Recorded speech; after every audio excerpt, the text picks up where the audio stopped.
Ladies and gentlemen, welcome back to the third and final day of action at the World Rapid Chess Championships. After today, we will crown a winner in the open side, we will crown a winner on the women's side, and this recap is going to be a roller coaster. As always, I'm going to try to take you through as many of the games as I possibly can. The last moves were just played about 10 or 15 minutes ago. Let's jump into it. I've got the flower vase here. I am hydrated, and we are ready to go. So, a friendly reminder of what our standings looked like after 2 days. Magnus up top being chased by Fedoseev, Keimer, Abdusattorov, Dubov. If any of those guys catch fire, even winning 1 or 2 games in a row, it's going to be a bad day for Magnus. So it's up to Magnus to put the pressure on early, and he's playing the Wunderkid, Vincent Keimer from Germany, who recently completed school and now has the opportunity to focus full-time on chess. He's long been touted as kind of the answer for top-level chess, especially some of the old guard. Let's see if we can put that to the test. Now, meanwhile, you see Magnus blocking the check with the bishop, moving his bishop again, and sending the bishop off to die. Then he trades off the queens and gets to this position. So Magnus just has a very, very stable and steady grip on the black position, but he doesn't really have an advantage. But what he does is have an active king, which is completely ridiculous looking, but this is apparently the way Magnus is going to be playing chess. Then he brings his rook to the center, and he glues the knight there with the move f4. The king is just standing out and about. We love an active king. We stan an active king, not one of these beta kings that just hangs out in the corner while all the pieces do their bidding and they're fighting like this king. This king's out in the open, riding around with his pieces. Kind of like Teddy Roosevelt, you know? Did he do that? I don't know. I could have just made up a historical fact. Anyway, Magnus continues to do typical Catalan things. His knight is out on a5, not letting black move. The computer thinks the position is still very much in the balance, but the computer is a scumbag, and we don't pay attention to it. You know, Magnus just making slow and steady improvements. A3, just taking away squares from Vincent. Vincent plays back to c7, and then takes the knight, thinking that that's an accomplishment. Yet, damaging white's structure like this is actually horrible for black, because even though black traded off a very active knight, black doesn't have many pieces that are active remaining, and here comes Magnus with the avalanche of pawns, and now the king comes back. I mean, just beautiful positional play here from the world champ. Knight b4, not the world rapid champ, that's up in the air. So knight to b4, king to e7, and now e5. I mean, all the pieces are coming forward. And now, folks, I have a question. You want to be good at chess? What do you take that knight with? Do you take the knight with the knight? Do you take the knight with the bishop? Think about what you know about chess. If you think about the way you know about the game, there is no chance you are going to play bishop takes d5, because that's your light squared bishop, and you have a bunch of pawns on dark squares. So why would you do that, right? Right, that doesn't make sense. I always say don't do that. Trade knight for knight. Nope, it's bishop. Why? Knight versus bishop situation. This bishop now has absolutely no targets in the white position. Everything is on a dark square, and white gets in with the rook. And now white glues the c-file shut. And Magnus is just going to keep poking and prodding. D takes e5 now, so his king can continue to walk forward. Vincent tries to kick him out. Magnus backs up, d4. Now we just block the pawn. Notice how every pawn in white's position and every other piece is on a dark square. That is a beautiful dark squared symphony that Magnus is weaving. He now undermines the c6 square to get his knight in, rook b5, b6, and I mean, he transforms the position into a rook endgame, and Vincent doesn't have the opportunity to defend d7 because Magnus is just a matter of time. Like, it could be f5, it could be king d3, it could be rook b4. Like, black is just going to run out of moves. Vincent decides to get aggressive, but Magnus shuts it down immediately, sacrifices his d-pawn. Vincent chooses to try to get it like this, but rook e5 check, and you can't take because that's a losing king and pawn endgame. Magnus comes back, wins this one. Effortless. Absolutely effortless. The king will walk up, the rook will have absolutely no moves, and Magnus tells the young gun, not today, boss. Not today. Smooth sailing is Magnus. He is now taking an even bigger lead. He's knocking off people that are catching him. It looks like it's going to be a short day at the office as he will secure first position. Now, Fabiano Caruana, in the meantime, is going to have something to say about that. He kind of fell behind in the standings after losing to Vincent, but let's see if he's able to kind of make a a comeback, if you will. His opponent is Fedosseev. We have a semi-Slav defense. We have c takes d5, e takes d5, and Fabi just sends us totally out of the realm of theory into whatever on earth this is. Some sort of absurd gambit line. This is like a reverse version of a line, I believe, in the London system. Sometimes in the London, black plays like this, but, you know, Fabi doing it the other way around. Rook b1 attacking b7, knight b6 defending, and look at the way Fabi is playing. I mean, Fabi is legitimately playing like a human engine cyborg, all right? Like, you know, one of those first prototypes of humans that are going to have Neuralink. Like, what on earth is this? I mean, this man gives up the b2 pawn, gives up a check, moves his king, and then just plays g4. Like, I don't even... Oh my goodness, king to g2, the king is safe, and Fabi's like, well, you know, my king is here, obviously I'm gonna have to keep the king here and slowly apply pressure on the queen side where my queen and rook are and my bishops are facing. No, Fabi plays knight e5 and h4. I mean, Fabi is just going full bazooka mode, and he's playing h5. And Fedosseev tries to create a little bit of counterplay by giving back material. Bishop takes e4, d takes e4. He's like, all right, Fabi, please take my pawn. And, you know, then I'm maybe going to get this. And here, Fabi finds a beautiful knockout punch. You know how Fabi's this entire time been building up some sort of attack on the king side? Yeah, well, lurking in this position is an absolutely ridiculous, brutal, disgusting tactic. And Fabi finds it immediately. He sacrifices the rook! Rook takes b6! An absolutely brilliant move. The point is that if you take, I go here, and it's simply a fork. And when this is over, I get 2 pieces for the rook, and it's real bad. You just got nothing. If you go to g8, I'm just going to keep opening up your king. Bishop e5 check is on the way, or knight e5. Fabi finds an absolutely beautiful move, and Fedosseev tries to just create counterplay on white's king in the form of queen takes g4. Fabi's like, yeah, go ahead, that's just a check. My king is safe, I'm just up a knight. I am just completely up a knight. Fabi goes here, queen f5, tries to kick him out. Knight comes back, and now it's just all about technique. Will he convert it? Looking for a queen trade, knight e5, and it takes a few moves, but Fedosseev resigns here, as he simply has no more checks. Knight f7 is a huge problem, and not to mention knight g6 is a huge problem, because this king cannot escape, and it would be take-take, and that would be the end of the game. Oh my goodness. Say hello to another challenger for the throne, as Fabiano Caruana just takes down Vladimir Fedosseev, and joins the leaders. At some point, after losing to Keimer, Fabiano won 4 games in a row. Listen, in a format like this, that counts for something. Fabi is now making a run for the title, and so is a man named Vladislav Artemiev. It's really close. All it's going to take is for one man to take down Magnus, or just make him draw a few games in a row while a dude over there is winning like 7 straight games. So Artemiev and Magnus is the round 11 matchup, okay? As all the other guys are sort of catching the pack. We got a lot of different guys. We got Vidit making a run. We got MVL making a run. We got Keimer still trying to pull off a few victories. A very stable position from Artemiev. Magnus not looking for too much. Bishop d7, knight f3, and I mean, just a very, very chill game of chess. I mean, you gotta give Artemiev credit. He does have a very nice position. The very nice position really doesn't mean a whole lot, and I mean, the position is just dead. It's a completely dead game.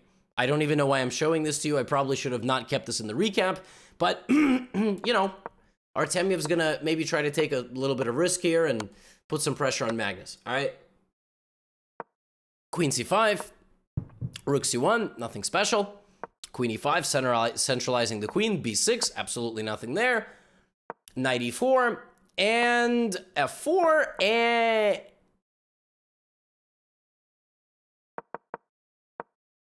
Oh my god. Magnus Carlsen just hung a knight.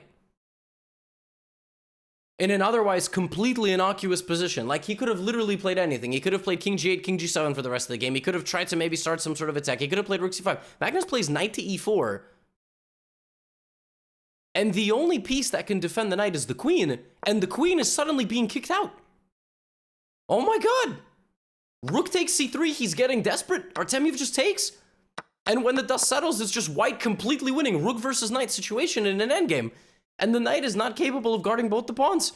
Artemiev just hunts down the pawns.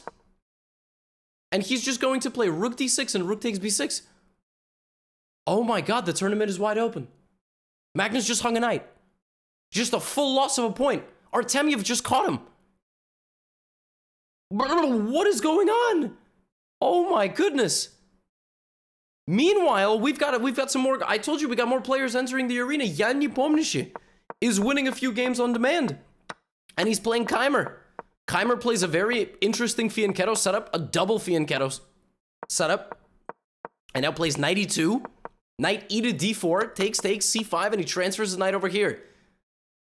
Nepo brings the bishop back to safety, queen f3, rook e6, and Vincent Keimer starts attacking with g4. Absolutely no regard for human life whatsoever.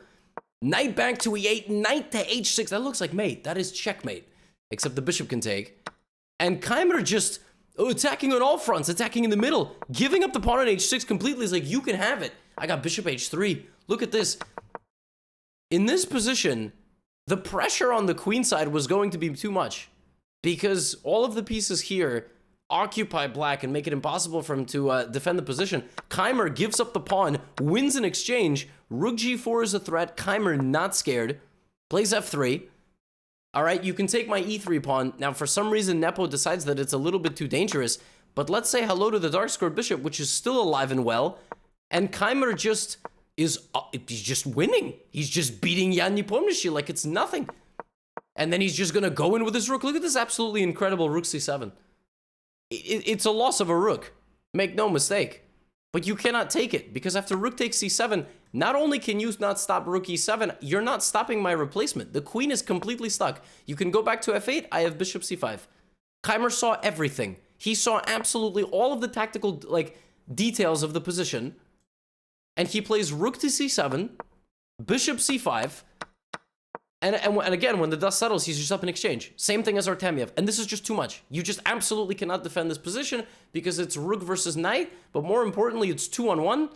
It's just where the pawn imbalance is. And Nepo tries to create some counterplay, excuse me. Nepo tries to create some counterplay, but it's not good enough. White is too fast, gets the one pawn, and that's it. He's going to push it. He's going to force the pieces back. King is just completely paralyzed. And b5. You could not capture, because if you did, I would give you a check, king h6, and I would go here and threaten bishop g7 as well. So Vincent Keimer, from the top rope, losing to Magnus Carlsen, and yet storming back in emphatic fashion to defeat Yan Nepomniachtchi. And Vincent Keimer, Vladislav Artemyev, and Magnus Carlsen are suddenly all tied for first place. This is absolutely anyone's event to win. This is completely nuts. Oh my goodness. And, what is going to happen?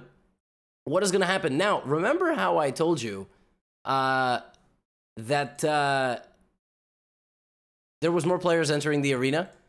Well, say hello to a couple of more players entering the arena. Parham Maksudlu Yan Krzysztof Duda. This one was a Nimso Indian, a Benoni-style structure.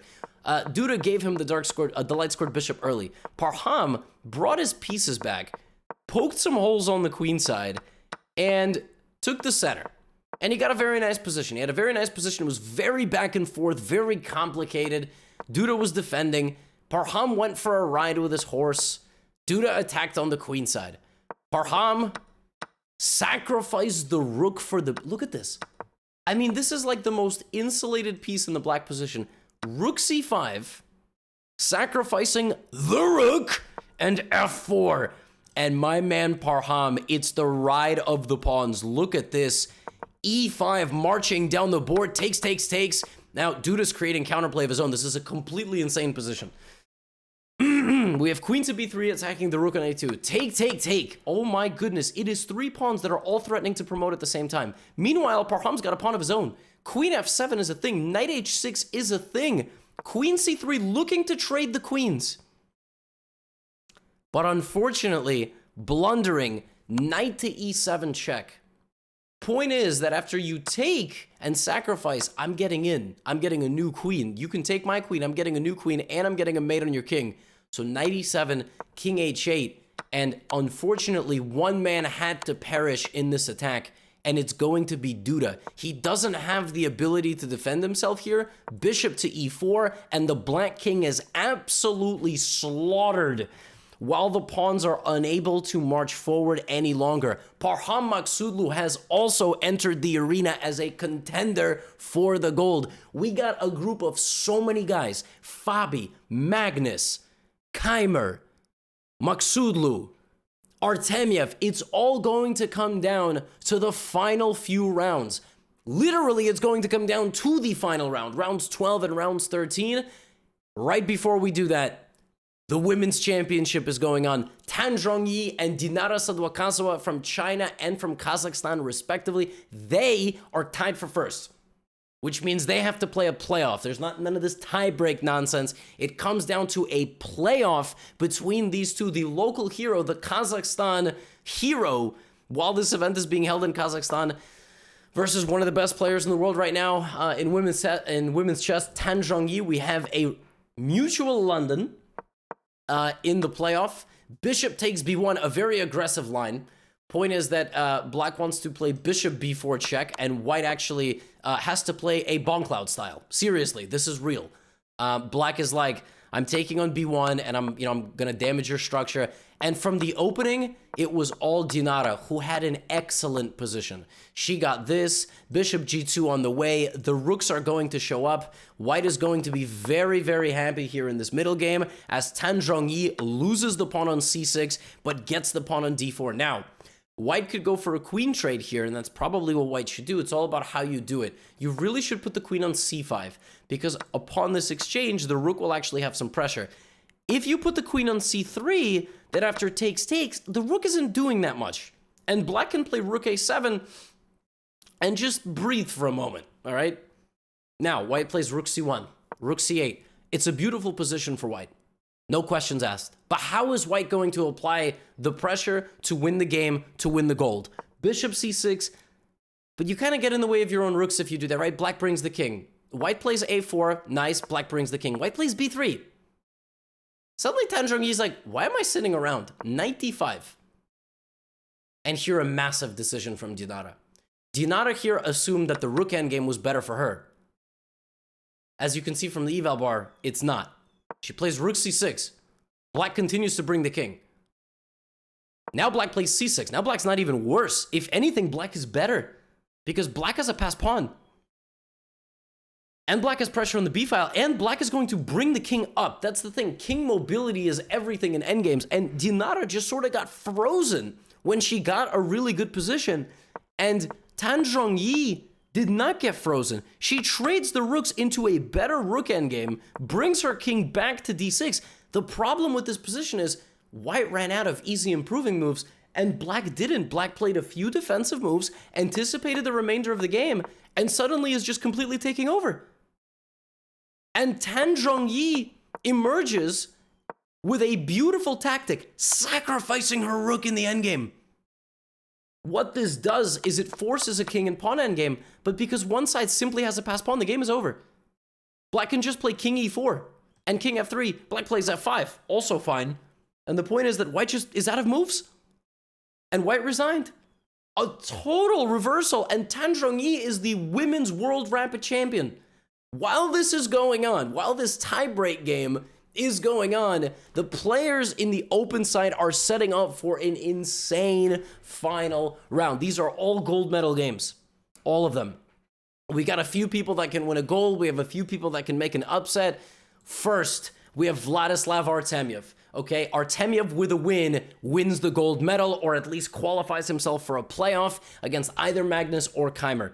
His opponent, Fabiano Caruana, who can play the role of spoiler, but if Fabi wins, he still can get a silver medal, maybe a gold, unlikely, but possible. We have a Spanish, all right? An Italian-American and a Russian go to Spain. All right, castles, bishop e7. We have a main line. Not quite a main line anymore. It was a main line until it wasn't.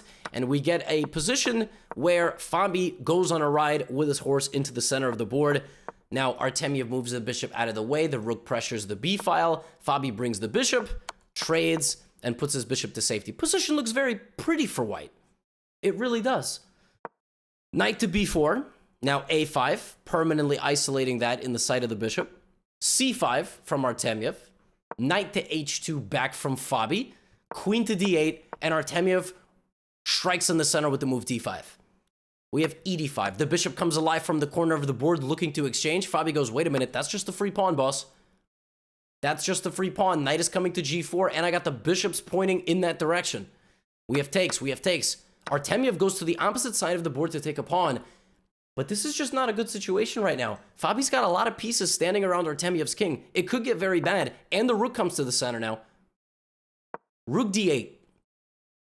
And in this position, Fabiano Caruana uncorks one of the most disgusting moves I've ever seen in my life. It looks like a damn mouse slip. What Fabiano plays right here. All the rooks are having a stare off, stare down, whatever the hell you want to call it.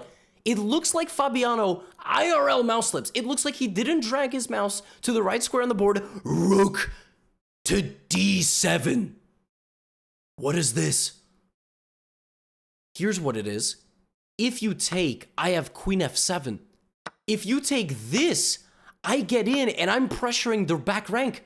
Oh my goodness. Rook d7 is a brilliancy from Fabiano, who continues to step on the gas. Queen f7, knight to d7. Fabiano Caruana is playing spoiler, and Vladislav Artemiev resigns.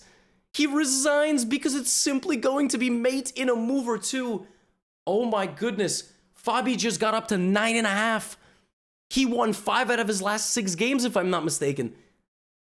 Good Lord, he just spoiled the gold medal of Artemiev.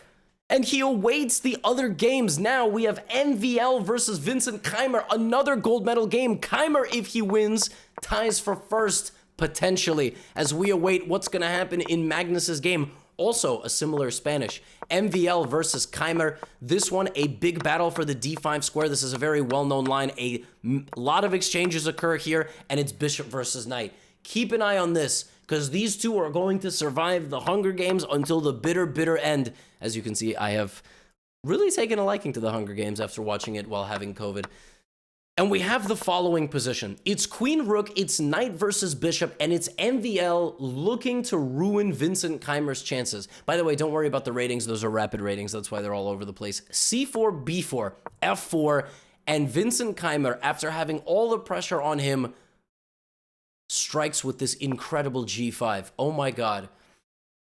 You could not take if you were Keimer because of queen E8, and then you would have to give up all your pieces, but G5 is ridiculous. The point of G5 is that if F takes G5, I take, and now this works, because there's no back rank mate. And there's no need for me to give up my queen. DE, and when it's all said and done, it's Vincent Keimer, knight versus bishop, pass pawn, and Vincent is winning. He has an absolutely dominant endgame. He wins the pawn, he loses h7, but his b pawn is a killer. It's up to MVL to find how to defend this position. This is miserable. The black knight is a beast. The b pawn is a beast. Vincent Keimer is a beast. He's about to beat Nepo, Vidit, and MVL in a row to get a gold medal. This is ridiculous, or at least force a playoff. MVL looking to create counterplay, but he realizes very quickly he can't. Rook takes b2, rook h2, and the black king is going to walk into d4. MVL's busted. He is about to lose this game. Rook h2 check, rook takes b2, and this might be winning. It might be a draw. Now, probably Vincent missed a better chance. Probably around here he should have not rushed, but to be honest, I mean, this counterplay that MVL played was really, really good. It was very clever to distract the rook and to win the pawn, but is this a potentially winning endgame? Can Vincent find a way to win this? According to the computer, maybe. There was a way. Vincent had to, like, advance the pawn to maybe f4, which is what he's doing, right? But he had to, like, also not rush at the same time. Like, the computer was kind of bouncing all over the place. It couldn't really decide. He played f3, king d2, and the computer, like, wasn't exactly convinced if white has a defensive fortress here, but Keimer did everything. He did absolutely everything that he could. What Vincent cannot do is rush with this, because after takes, the white pawn actually queens first. So Keimer plays f2, bishop f1, and takes on c4. Here's the problem. I don't have to take. And Vincent tried everything he could, but this is a draw. The white bishop will sacrifice itself for the pawn. There is no way to stop it from happening. It's just going to stand around, cover the diagonal, c4, and even this is a draw. And Vincent Keimer also ends the event with 9.5. And folks, as you might imagine, it all comes down to the game of Magnus Carlsen versus Parham Maksudlu. The other guys, 9.5. Magnus opens with e4, and we get a classical Rouser Sicilian with bishop g5. Queen d2, long castle. Magnus just goes for it. He's just going for it. Long castle. Parham playing knight takes d4, bishop e7, the cagey, classical, approach. b5, firing away at Magnus. Magnus is like, my brother, I gotta win this game, and I gotta win the gold. h4, all right? Rook to b8, g4, route 1 approach. Just take the first route of the highway, and we just going for mate. We got b4 from Parham. The knight moves, we got a5. This is exactly what you want in a championship round. Winner take all. Knight to g3, queen c7, and Magnus says, that's enough. I'm gonna come back. Point is, my pawns are going next. Now, black has a combination of a few different ideas here, like d5, like castles, seeing what white is gonna do. He plays rook c8, which attacks the pawn. And we have rook to h2, defending, right? Makes sense. And now Parham plays this very nice d5, striking in the center. The point is that when you play the move e5 here, you block your own queen. And there is this move knight to g8 to come back. But there is also castles. Oh my. The point is, you cannot take the knight. Because I will go here, I will hit this, and I still have that. And if you play something like queen f4, I have bishop e5 and I win. So, to most people, this would come as just an absolute shock. Like, dear God, this dude just castled into my knight attack. But Magnus plays bishop a6, poking an attack on this and this. Parham plays rook a8. Magnus uses this move as a deflection and then brings the bishop back to a better square. See, Magnus could have just played bishop d3, but first he attacks the rook, now he comes back. And now Parham really should stop playing with fire, okay? He should move the knight out of here. Why? Because he plays this.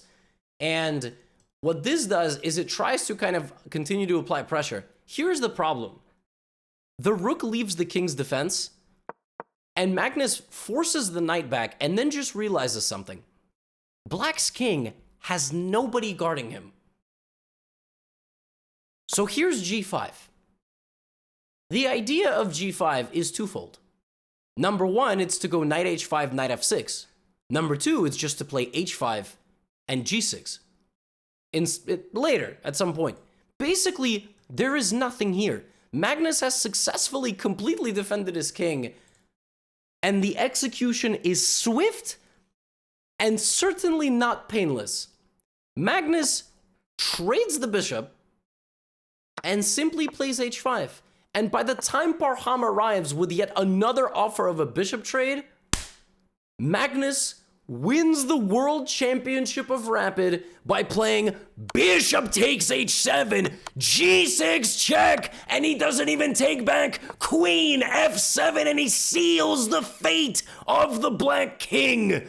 Queen f7, you got nothing. The king's got nothing. Mummified in the corner. Pawn takes g6 on the way.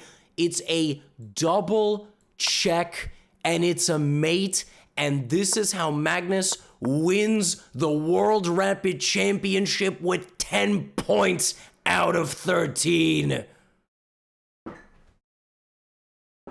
And in second place, we have Vincent Keimer, the silver medalist with 9.5 out of 13. And in bronze, Fabiano Caruana. The reports of his death after the Speed Chess Championship were greatly exaggerated, as Fabi wins like 10 games in this freaking event. All right, maybe not that many. Only loses one. And he gets 9.5, and he gets the bronze medal, tied for second, half a point out of first. But it's all Magnus, baby. I think this is his fourth Rapid Championship, and he couldn't have done it in a more resounding fashion after a slip-up versus Artemiev. Magnus probably went and hugged Fabiano like, thank you for beating Vlad. Thank you very much. And that's it, folks. There were no other really noteworthy stories. Hikaru actually had a really odd end to his event. He drew every game in day 2 and 3. Every game. I mean, he couldn't get up and running. Hans had some interesting games, but all eyes on these guys. So that's the end of the World Rapid Championship. Congratulations to Tan Zhongyi and congratulations to Magnus Carlsen. And I will see you all right back here tomorrow for the World Blitz. That was fun. Get out of here.